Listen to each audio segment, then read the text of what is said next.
Hi everyone, this is Manu Matthew. Welcome to another YouTube video.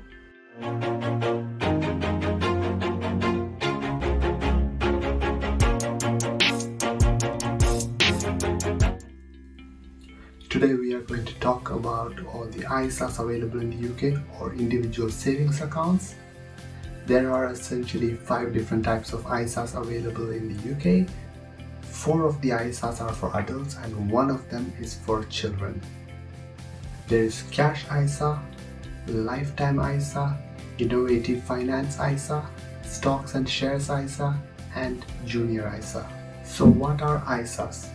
ISAs are individual savings account which lets you invest or save money tax-free, helps you grow your money tax-free. ISA accounts are a great way for you to save your money from any investments or savings and not get a tax bill on it. Every year the government gives you £20,000 allowance to invest in any different types of ISAs. So those are the 5 ISA types we will be talking about today. You can distribute your money essentially in all these ISAs, and the combination of all should be equal to £20,000 per financial year. Let's look at the first type of ISA, which is a cash ISA. A cash ISA is when you put your money into a cash ISA and that money will earn interest potentially from the bank you have put your money in with. Cash ISA is very similar to a savings account. It's essentially where you put your money in an account and they pay you interest. Cash ISAs are a great way to store up the cash that you might need immediate access to or an emergency fund. Contributing towards cash ISA are not great in terms of investing, as the percentage of interest are very low in the UK right now. The eligibility criteria to invest in a cash ISA is you have to be 16 years or over. One of the top advantages of adding your money into a cash ISA is that you have instant access to it and your money could not lose its value. So if you invested £1,000, the money would not go down. It could only go up, although how little it might be, but it could not go down. The money value would stay same. Although in long run, if you have put money into cash ISA for 10 years, what you need to account for is the inflation. Every year there might be 2 or 3% inflation. When you account for the inflation rates, the money you have earned as interest from the cash ISA may not be profit. In terms of long term, the money's value might go down. So what you can purchase for £1,000 right now might not be the case in 10 years time. Some financial institutions offer a higher rate of interest if you invest with them for a fixed term or a longer term. If you are willing to invest the money with them for 2 years or 5 years, they might give you a slightly better interest rate than what you would have with a flexible investment. The second type of investment account would be a Stocks and Shares ISA. Stocks and Shares ISA offer you to invest money in stocks, shares, funds, etc.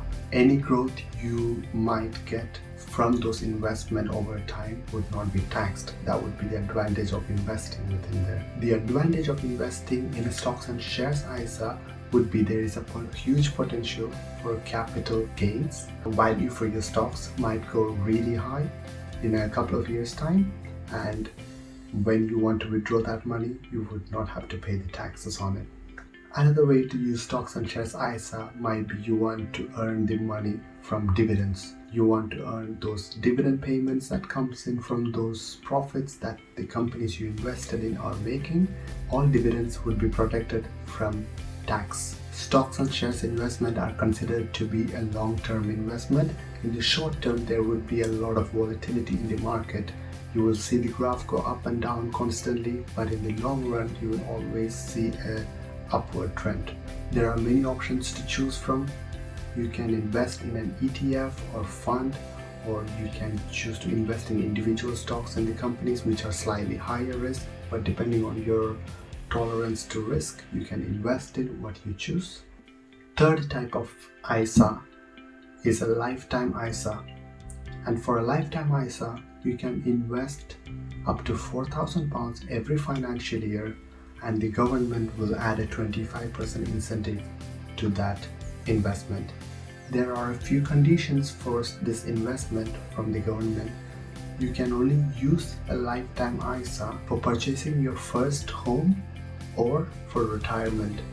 Therefore, the eligibility criteria is that you must be over the age of 18 but under the age of 40, although you can invest up to the age of 50.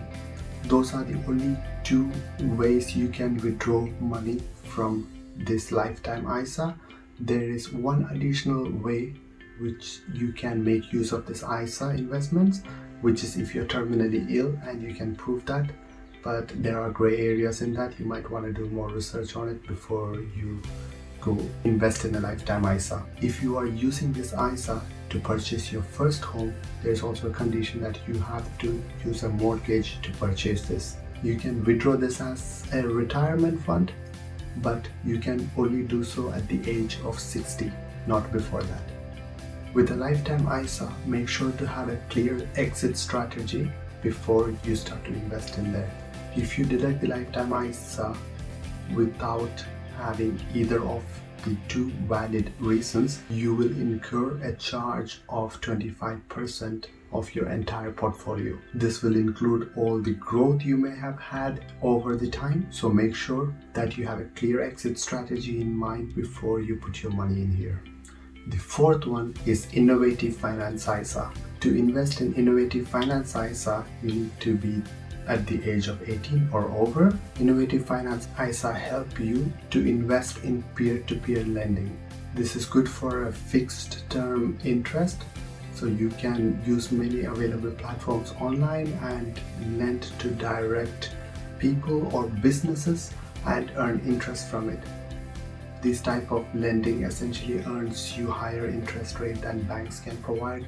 So there might be interest rate of 8% or 10%, so depending on the platform you choose. There are so many platforms available right now, so make sure to do your research before you invest in any. With peer-to-peer lending, there are much higher risks involved. Your money could easily lose value. There may be borrowers that you have lent to that may not be able to pay your money, and you may lose all the money essentially. There is a higher risk. So when you pick a platform, make sure to do research on the platform and their track history. Any investments made in Innovative Finance ISA are not covered by the FSCS scheme in the UK, so be sure and vigilant when you pick your investments. The fifth and last type of ISA is a Junior ISA. This is designed for kids to get an early start in an investment. So anyone under the age of 18 can have an account. This is typically opened by their parents or a guardian. So parents can invest for their kids from a young age, and when it grows to maturity and when they reach at the age of 18, they get access to that account. They will be able to continue to invest in it, or they may choose to withdraw the money.